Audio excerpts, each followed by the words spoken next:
Saudações, senhores e senhoras alunos e alunas. Este é o quarto capítulo do nosso videolivro de matemática do primeiro ano do ensino médio. Senhores, toda esta obra foi construída nos parâmetros da Base Nacional Comum Curricular, BNCC. Espero que os senhores se inscrevam no nosso canal, porque isso ajuda a evolução do nosso canal. Ele vai crescer muito com a sua inscrição. E quando se inscreverem, dê um clique no sininho para os senhores receberem notificações. Senhores, não esqueça daquele like legal que ajuda muito também. Espero que aprendam muito com nossos videolivros e que tenham bons estudos. A gente vai começar a falar de gráfico de uma função. Dada uma função f de r, dentro dos reais, dentro do conjunto dos reais, o seu gráfico é o conjunto formado por todos os pares ordenados x e y, para x pertencente a r e y pertencente aos reais também, onde y é igual a f de x, ou seja, g de x, g de f é igual a xy, tal que x pertence a R, e Y também pertence a R. E Y é igual a f de x. Todas as vezes que o senhor ver escrito f de x, os senhores estão enxergando Y, tá bom? Ali está o par ordenado, x0 e f de x0, ou seja, x0 e y0, né? É o ponto ali no gráfico 0, 0. O x0 é aquele primeiro x, o y0 é o primeiro y, 0, 0 é na origem. Aquele ponto é o ponto gerado por x0, y0, ok? O gráfico é por aí.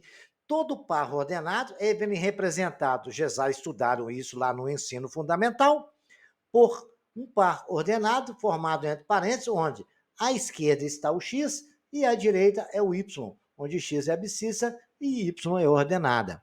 Vejamos aqui outro exemplo que a gente vai entender melhor isso. A construção dos gráficos. Para construir o gráfico de uma função, dada por y igual a f de x, com x pertencente ao domínio de f. X é o domínio, f é a imagem, né? Y é a imagem. No plano cartesiano, devemos construir uma tabela com valores de x escolhidos, convenientemente no domínio D e com valores correspondentes para y, que é igual a f de x. Associar o ponto ao plano cartesiano a cada par ordenado, x e y, da tabela. Marcar o número suficiente de pontos até que seja possível esboçar o gráfico da função. No caso, quando o gráfico for a função do primeiro grau, a gente, com certeza, 2 pontos é o suficiente, mas se puder usar 3 é melhor. Aí o gráfico da função 2x mais 1. Então, vou montar uma tabela, né? Sendo o domínio, eu escolhi aí aleatoriamente 0, 1 e 2 para ser o nosso domínio. A nossa imagem vai ser, se x for 0, no lugar de x eu coloco 0. Ficar 2 vezes 0, mais 1 vai dar 1. Se x for 1, no lugar de x eu coloco 1. Vai ser 2 vezes 1, 2, mais 1, 3. E se x for 2, vai ser 2 vezes 2, 4, mais 1, 5. Eu tracei o plano cartesiano, ali está o eixo do x, que é o eixo das abscissas, e do y, que é as ordenadas. O que está deitado é x e o que está em pé é y. Não é para vocês não esquecerem desse gráfico conjunto ABC, que estamos aí, nós vamos ver aqui agora. O ponto A, quando for 0, o y é 1, então o ponto vai ser em cima do eixo y no número 1. Quando o x for 1, eu peguei no x1, pontilhei até no 3 do y e marquei, ali está o ponto B. E quando o x for 2, pontilhei até no 5, que y deu 5, e marquei o ponto C. Ali, se quiser, só traçar uma reta, porque a equação é uma equação de uma reta. A gente vai ver isso em estudos posteriores, lá na função afim, tá bom? O gráfico de f em R, dada por 2x mais 1, nesse caso, o domínio é o R, é claro, a gente sabe disso. Vamos escolher alguns valores, porque no R eu posso colocar todos os números de R e marcar todos os pontos possíveis, né? O que é possível ali, o domínio é o conjunto. Ali eu tenho, vamos colocar agora outros números então, menos 1. Quando o x for menos 1, vai dar menos 2 mais 1, que menos 2 mais 1 dá menos 1. Quando x for 0, for 1, nós já fizemos isso, e quando for 1 dá 3. Marquei ali também, é a mesma reta, ali está os pontos 1 e 3, onde x é 1, subiu até no 3 no y, eu marquei o ponto. Aí temos o ponto 0 e 1, que é em cima do y, porque o x é 0, e y é 1, e 1 e 3. 1 está ali, subiu até no 3, está no 3. E quando o x for menos 1, y é menos 1, olha lá. Deixei no x menos 1, que está à esquerda, né? E desci os pontinhos, fui até no menos 1 do y e marquei o ponto ali. O gráfico da função de todos os pontos de x e y, com x real e y é a função 2x mais 1. Função do primeiro grau, o gráfico é sempre uma reta, ok? Agora, a equação do segundo grau, a gente tem esse gráfico aí. Esse gráfico a gente é obrigado a calcular o vértice da parábola e tal, tal. Quando no nosso caso, por exemplo, que o B é igual a zero e o C é igual a zero na equação do segundo grau, a gente já sabe que o vértice passa na origem. Muito bem, aí ficou tranquilo.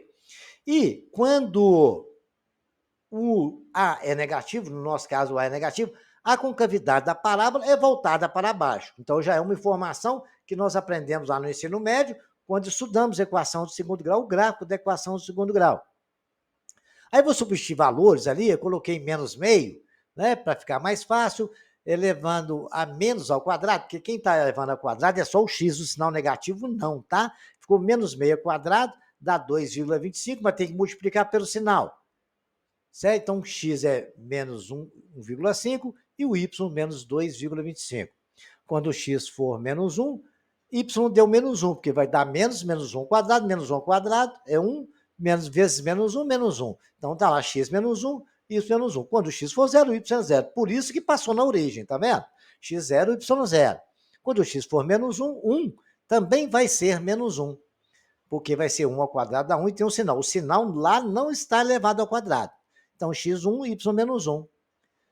E quando for 1,5 é menos 2,25. Ok, senhores? Porque dá 1,5 ao quadrado, ficou menos 1,25, tá bom?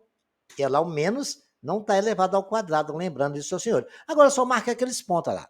X menos 1, y1, marquei. X menos 2, um pouquinho depois de 2, que é 2,25, e o outro um pouquinho depois de 2, que é 2,25. Então, ficou 1,5 é 1,5, é na metade ali. O outro 2,25, está lá marcado o ponto.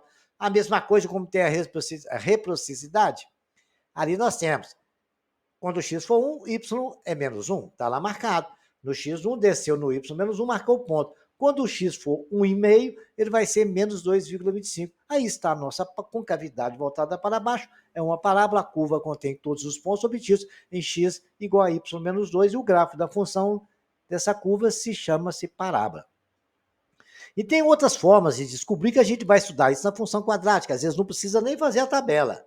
A gente, tendo as raízes, a gente sabe que a curva corta o eixo do x nas raízes, o C é onde corta o eixo dos y, e a gente tem como calcular os vértices. Então, isso aí é uma forma também de se encontrar a equação do segundo grau. Construa o gráfico dessas funções para mim, que já que os senhores já aprenderam, tem aí 4 do primeiro grau e uma do segundo grau, e uma outra com fração com x sempre diferente de zero, porque fração não podemos ter x de zero. Agora, determinação do domínio em imagem. Nós já estudamos, né, que a observação do gráfico da função plano cartesiano, podemos determinar o domínio D e o conjunto de imagem. Imagem é todo o resultado que deu no y. O domínio é todo o valor que você atribuiu a x, é o valor do conjunto x que transforma-se em y. Então, y é uma imagem de D, né? Então, nesse caso aí, olha só, o nosso gráfico, ele marca intervalos de entre 2 e 4 no x, e marca o intervalo entre 1 e 5 no y, correto? E observe também que todos os intervalos têm a bolinha fechada. Então, o domínio não é os valores de x, então o domínio de f de x, x é maior que 2 e menor que menos 4. Então, está lá, 2 menor ou igual a x e menor que 4. Ou então, esse intervalo representado, fechado pelo colchete dos dois lados do mesmo lado, de 2 e 4. A imagem nossa são os valores de y. Então, a imagem de f, y pertence aos reais, tal que, aquele sinal ali é tal que, onde 1 é menor ou igual a y, quer dizer, é maior, y é maior do que 1, ou menor do que ou igual a 5. Tem o igual porque os intervalos no gráfico estão fechados. O mesmo acontece com esse outro aqui. O domínio só o valor de x, está entre menos 1 e 1. Só que com detalhe, lá no menos 1, a bolinha está aberta, então eu não coloco igual lá. Então, o domínio de f de x é igual x menos 1 menor que x, não tem igual, e x menor é igual a 1, porque no 1 lá é bolinha fechada. E por isso que o colchete aqui está virado ao contrário no menos 1. A imagem é os valores que está em y. E esse valor está aí varia de 0 até 3, né? Olha lá. Não, de 0,3 até 2. Então, ele é maior do que 0,3 e é igual.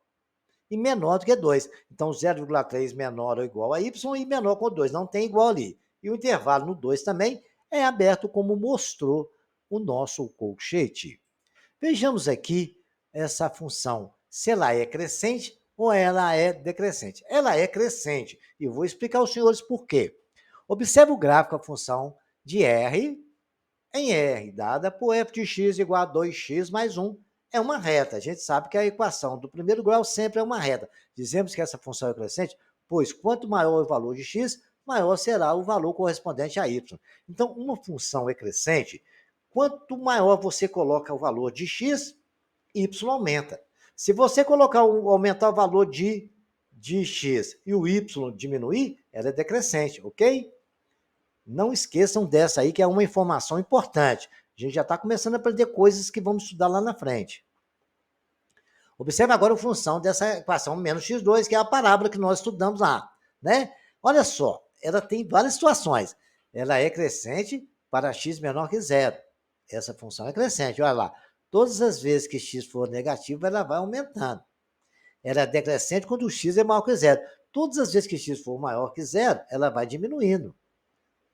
Vocês podem ver lá, ela foi crescente, aqueles valores todos ali, e foi decrescente, foi diminuindo de valores, olha lá, no outro lado, onde ela é decrescente, ok? Para x igual a zero, f de x também foi zero. Para x diferente de zero, temos f de x menor que zero. Por isso, dizemos que x é igual a zero. E o ponto de máximo é o ponto de máximo da função. Ela chega no máximo lá em cima, ela começa aqui no menos 4, vai crescendo para menos 3, que menos 3 é maior que menos 4, né? Vai crescendo lá no ponto menos 2 e 1,5, vai crescendo lá, quando ela chega no zero, ela começa a decrescer. Aí vai aumentando os valores de x, ali o x negativo ela cresceu, o x positivo ela começou a descer, por isso ela é decrescente ali. Legal?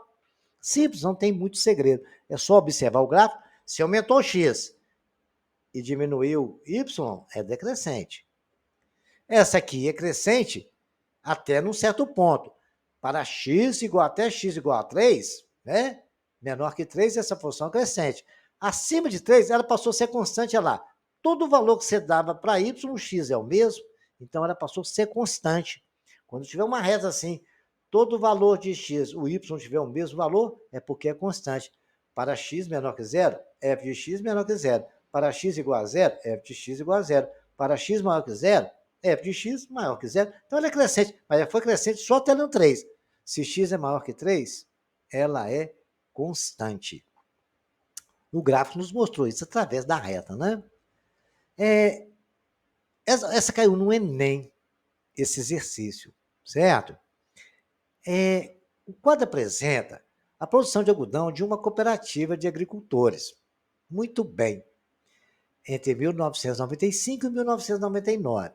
A produção de 1.000 toneladas em 95 é vezes 1.000, 30 mil, 96, 40 mil, 97, 50 mil toneladas, 98, 60, 99, 80.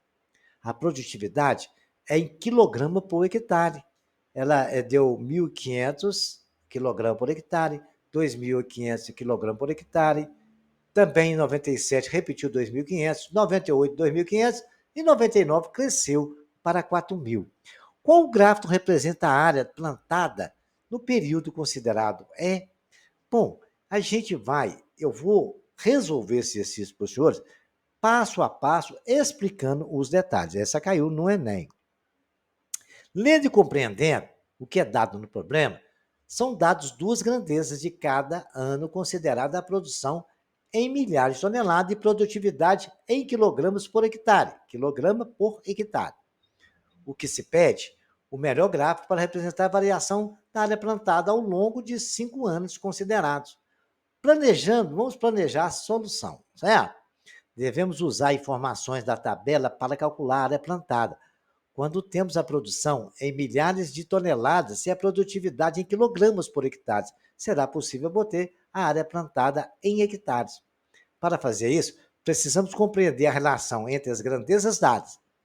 Isso pode ser feito ao observar as unidades das grandezas. Assim, percebemos que a produtividade e a divisão da produção pela área plantada.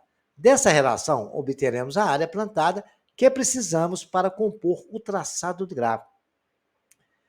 Primeiro, vamos igualar as unidades, escrevendo a produção em quilogramas. Como 1 tonelada equivale a 1.000 quilogramas, então 1.000 toneladas equivale a 1 milhão de quilogramas. E assim a gente vai fazer essa tabela aqui, certo? De acordo com a nossa estratégia, devemos pensar uma relação de produtividade. Produção em relação à área plantada. E, portanto, a área plantada é produção sobre produtividades. Assim, vamos criar uma nova linha de tabela fornecida, na qual dividiremos os valores dados. Vamos também escrever os valores da produção em quilogramas. Lembrando que 1.000 toneladas é 10 a 6 quilogramas. Então, vamos lá. Produção. 30, como ele fez lá, vezes foi 10 a 6 toneladas, que é 1.000 quilogramas. 40 vezes 10 a 6. E 97 também 50 vezes 10 a 6. 98, 60 vezes 10 a 6. 80 vezes 10 a 6. Então, a gente já tem um valor de produtividade por tonelada, de produção por tonelada. Agora, vamos fazer a produtividade. Foi 1.500. Então, nós vamos pegar a produtividade, que é 30 vezes 10 a 6, dividir por 1.500, deu 20.000. Em 96, eu peguei a produção vezes a quantidade, que foi 10,6 quilogramas, deu 2.500. E deu 40 vezes 0,6 dividido por 2.500, deu 16.000. A outra foi 50 vezes 10,6 dividido por 2.500, deu 20.000. Em 98 foi 60 vezes 10,6 dividido por 2.500, deu 24.000. E em 99 foi 80 vezes 10 a 6 dividido por 4.000, dá 20.000. Analisando a nossa linha, os valores da área plantada, percebemos que em 95 e 96, certo? Ela é decrescente. De 96 para 98, ela é crescente, porque aumentou a produtividade, né? De 20.000 para...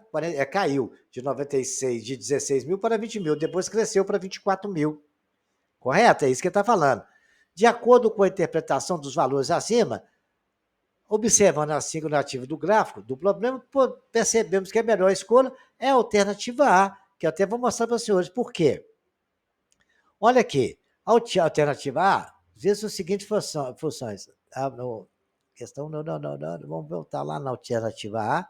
Errei da tela para os senhores.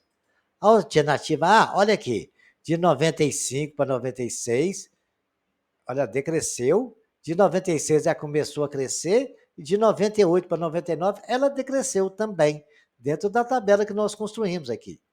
Ela caiu, olha só, ela estava aqui, ela cresceu, diminuiu para 96, para 16.000, depois ela diminuiu, cresceu de novo em 97, caiu para 24.000, depois caiu de novo, aumentou para 24.000 e caiu para 20.000. Foi exatamente isso que aconteceu aqui, que nós vamos voltar lá e rever isso. Olha aqui, por que a letra A? Olha, de 95 para 96, ela caiu, olha, foi aumentando o X e o Y foi diminuindo, ó. Ficar passando para cá, vocês verem aqui, se vai aumentando o X, o Y diminuindo, até chegar no ponto 96. Quando passou em 96, foi aumentando o X, o Y também foi diminuindo até naquele cotovelo lá do 98. Quando chegou em 98, ela chegou a produzir a 24.000, que nós vimos lá. Ela começou a cair para 20. Cada vez que foi aumentando o X, ela caiu 20.000, que é o que está aqui nessa tabela aqui.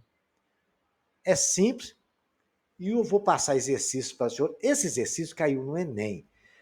Passam ele para o caderno, vai repetindo ele 4, 5 vezes, para os senhores entender tudo que aconteceu. A explicação de tudo que foi feito, eu expliquei. E também está escrito aí.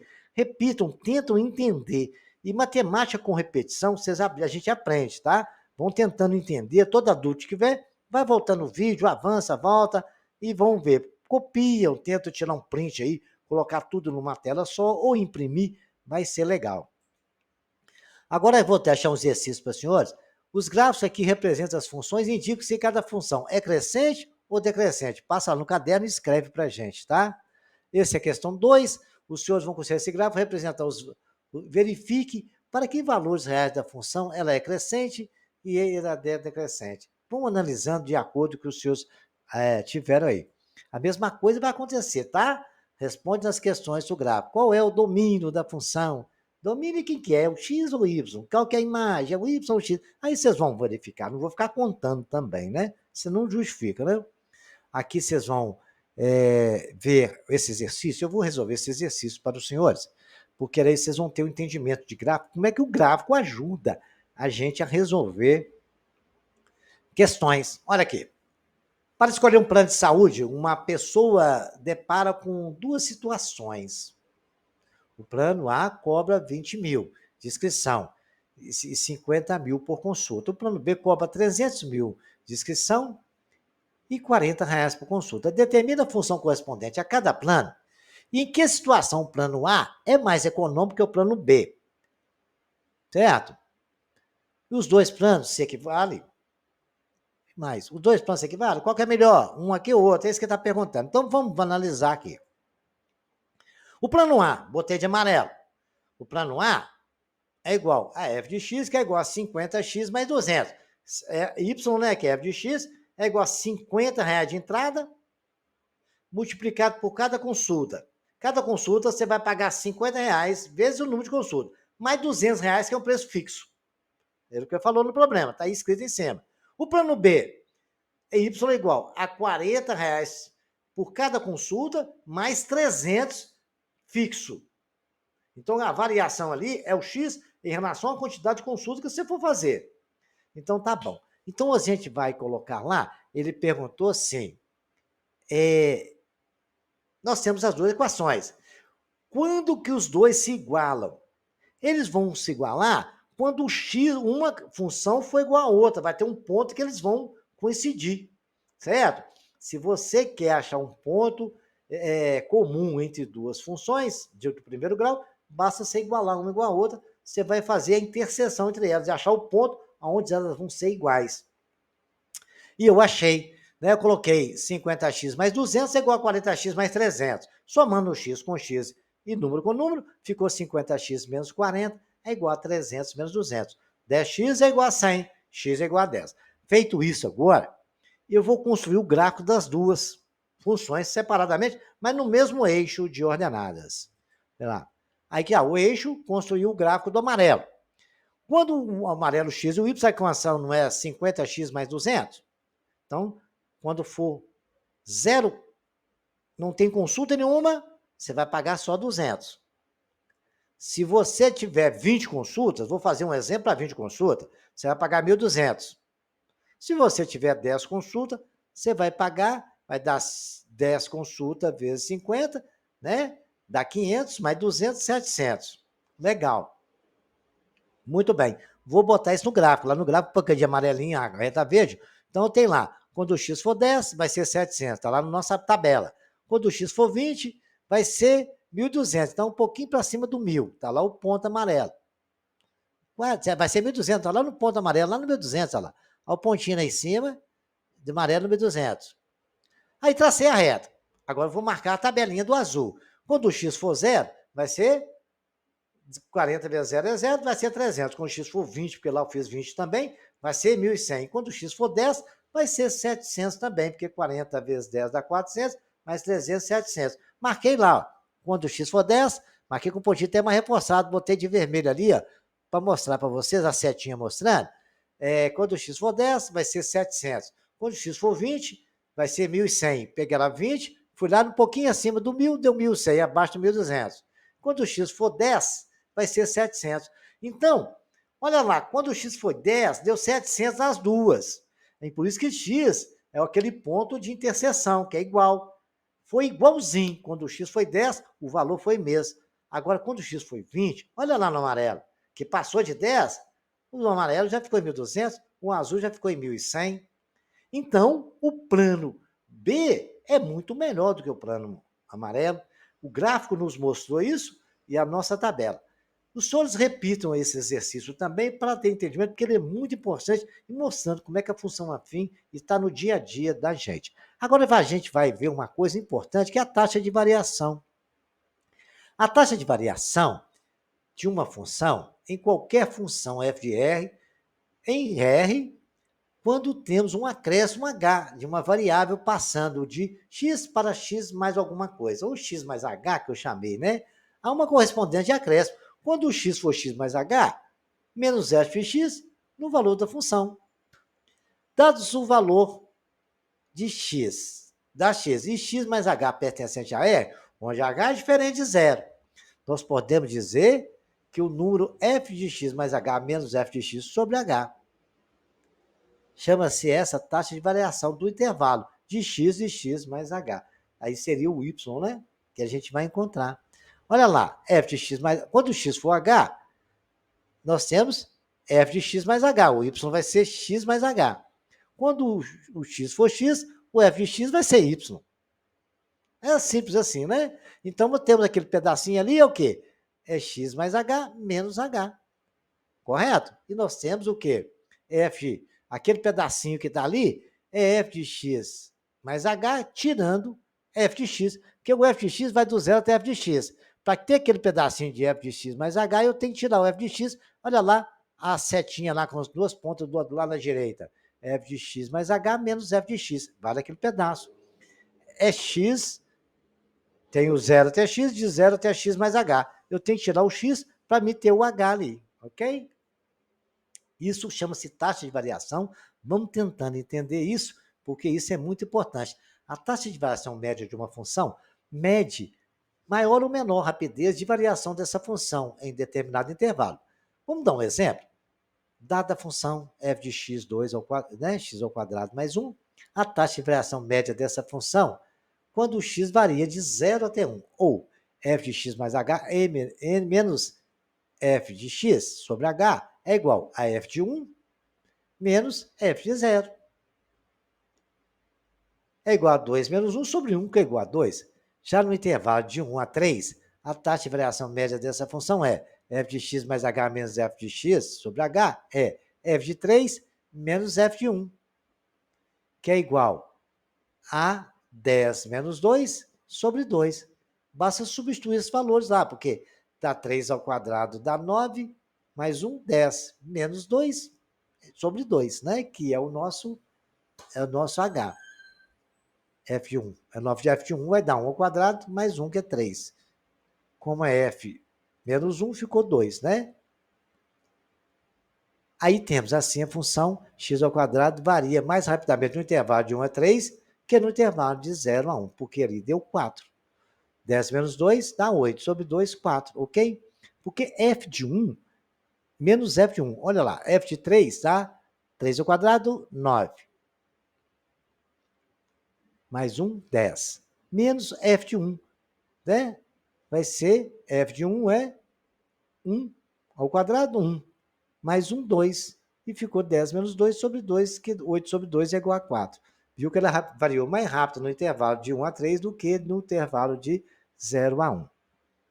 Isso chama taxa de variação. Vocês vão ver muito isso em física para calcular lá. A taxa de variação média de uma função tem significativo físico importante. Quando temos espaço percorrido por um automóvel em função do tempo, a taxa de variação média corresponde à velocidade média. Exemplo, o odômetro de um carro em movimento na rodovia indicava 13.600 km às 8 horas e 13.820 às 10 horas. O cálculo da taxa de variação média dessa função espaço ou velocidade média desse carro, nesse intervalo, o tempo é o seguinte: o intervalo de 8 a 10, portanto, 2 horas rodadas. Então, S de T, S é igual a S de T. S de 8 é 13.600, S de 10, 13.820. Logo, S de x mais h menos S de T sobre h é igual a S de 10 menos S de 8 sobre 2, que é igual a 13.820 menos 3.600 sobre 2 horas, dá 220 quilômetros, rodados em 2 horas, que é 110 quilômetros, que é o média. Então, quer dizer, é o 2 sobre 2, porque é 2 horas. A taxa de variação média da distância e espaço percorrido ou velocidade média do carro é de 110 quilômetros e esse intervalo de tempo é de 2 horas. Ok, senhores? Então, agora, a função, nós vamos discutir quando ela é injetiva e quando ela é injetora. Uma função é injetiva ou injetora quando os elementos diferentes de A são transformados por F elementos diferentes de B. Ou seja, não há elemento de B que seja a imagem de mais de um elemento de A. Assim, F é injetiva. Né? X1 diferente de X2 em A, pertencente a F de X1 diferente de F de X2 em B. A função é injetiva nesse primeiro caso. Olha lá que vocês verem. Todo elemento de A é flechado em B. Vamos falar assim, que é uma forma popular. Lá, todo elemento de A é flechado. Então, ela é injetiva. Olha lá, todo elemento de A, no segundo exemplo, também é elemento de B. Todo elemento de A, ela não é injetiva na última, por quê? Não há elemento em B que é a imagem de dois elementos distintos em A. Olha lá. Um lá, o primeiro lá, vai no primeiro cá. O segundo, vai também no primeiro lá. O terceiro vai no terceiro, flechando lá, e o quarto lá. Então, a função não é injetiva, por quê? Há um elemento em B em que é a imagem de dois elementos distintos em A. Pode acontecer isso, mas ela não é injetiva, certo? Para ser injetiva ou injetora, eu não posso ter essa situação que é do terceiro exemplo, ok? Agora, não há elemento de B que seja uma imagem de mais de um elemento em A, certo? Isso, para ser injetiva, tem que ser igual ao primeiro exemplo e o segundo, tá ok? Todos os elementos de A, então pode sobrar em B, não tem problema. Ou pode ter todos lá sendo todos lá, não pode ter dois sendo de um lá, para ser a injetora. Exemplo, a função é dada de x2 menos 1, não é injetiva, pois para x igual a 1 corresponde f de 1 igual a 0. Para x igual a menos 1, f de menos 1 também é igual a 0. Então, ela não pode ser injetora porque dois elementos tendo a mesma imagem. A função R dada por x igual a 2x, ela é injetiva, pois se faz corresponder a cada número real x o seu dobro de 2x. E não existe dois números reais diferentes que tenham o mesmo dobro.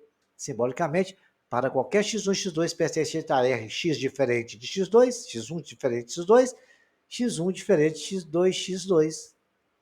Então, f de x1 é diferente de f de x2. Muito simples, aí não tem muito segredo, né? Podemos verificar na função, se uma função é injetiva olhando o gráfico, sabendo se a função é injetiva, não há elemento do conjunto de imagem que seja imagem de mais de um elemento do domínio. Assim, imaginando linhas horizontais cortando o gráfico, essas linhas só podem cruzar o gráfico uma vez para cada valor de x, de y, de x em y, exemplo. Olha, vamos ver o primeiro A, as linhas orientais interceptam o gráfico mais de uma vez. A função não é injetiva, porque vocês podem ver ali no x, olha lá, o y é o mesmo. O 2x ali, ó, 2 tendo o mesmo valor, mesmo y. Olha lá, 1, 2, 3 no y. Então não adianta. Agora, olha como é que é bonitinho o segundo. As linhas orientais nunca interceptam lá. Não tem nenhum interceptando.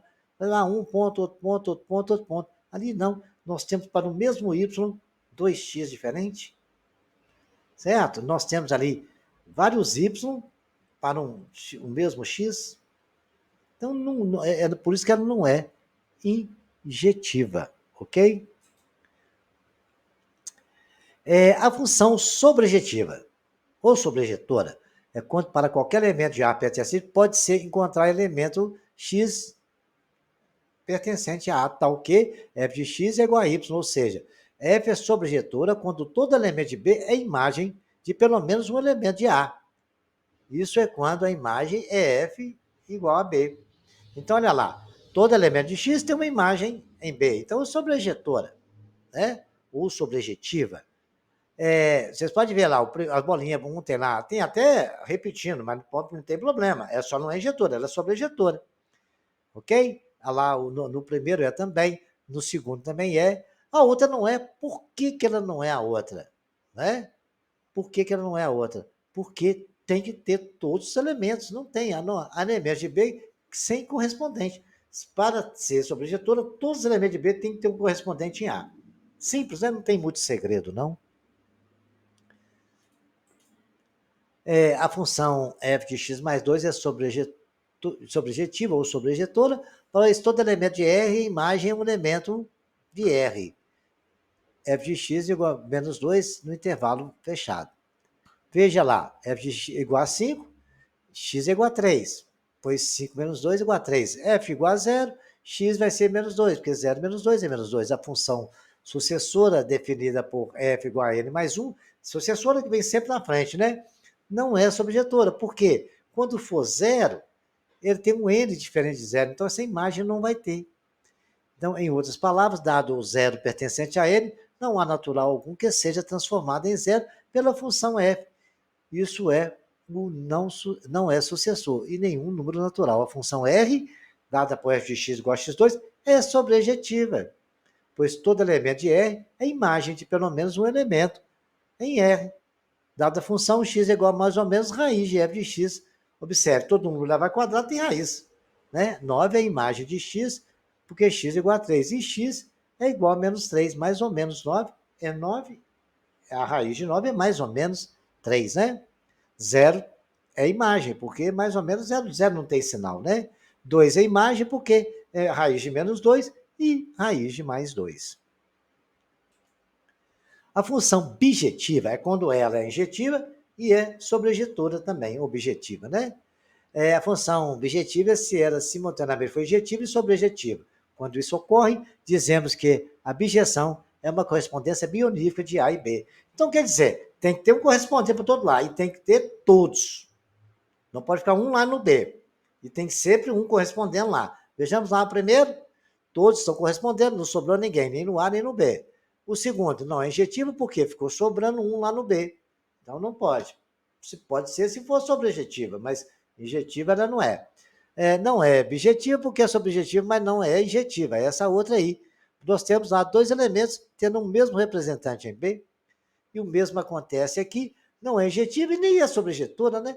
Porque está sobrando e tem dois elementos de A no mesmo elemento de B. Isso não pode. Pode isso, Arnaldo? Não, não pode.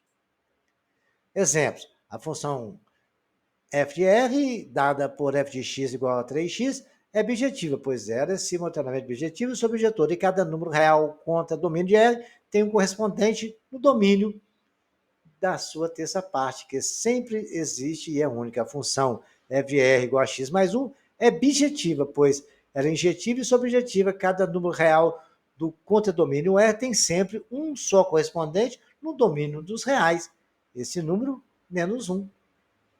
A função RR de x ao quadrado não é bijetiva, pois embora seja sobrejetiva, mas ela não é injetiva, porque a raiz de 9 é mais 3 e menos 3, então tem dois valores tendo a mesma imagem, né? A função R, dada por f de x 2 elevado a x, não é bijetiva, embora seja injetiva, mas ela não é sobrejetiva. Não existe x pertencente a R, tal que f de x seja igual a zero, ou que f de x seja negativo. Ok, senhores? Agora a gente vai deixar alguma explicação para o senhor do que é uma correspondência bionífica. Dois conjuntos A e B têm o mesmo número cardinal quando se pode definir uma correspondência bionífica de A em B. Por exemplo, A é 1, 2, 3, 4 e B 3, 6, 9, 12. A função de A em B, definida por f de x igual a 3x, temos uma correspondência bionífica, os conjuntos A e B têm o mesmo correspondente cardinal, que é igual a 4. Olha lá, 1, 3, 2, 6, 3, 9, 4, 12. É 3x. Correto, senhores? Por quê? 4 vezes 3 dá 12, 3 vezes 3 dá 9. Então, tem os 4 elementos K e 4 elementos K. Então, tem essa correspondência bionífica e todos foram multiplicados por 4. Agora, eu vou deixar os exercícios aqui para os senhores ir divertindo aí, e resolver tudo aquilo que nós discutimos. Vocês vão analisar esses gráficos, Vamos ver se é sobre objetiva, injetiva. E qualquer dúvida, os senhores deixem nos comentários, que eu esclarecerei para os senhores. Tá bem, senhores? Peço ao professor dos senhores para dar uma força. Até o próximo capítulo.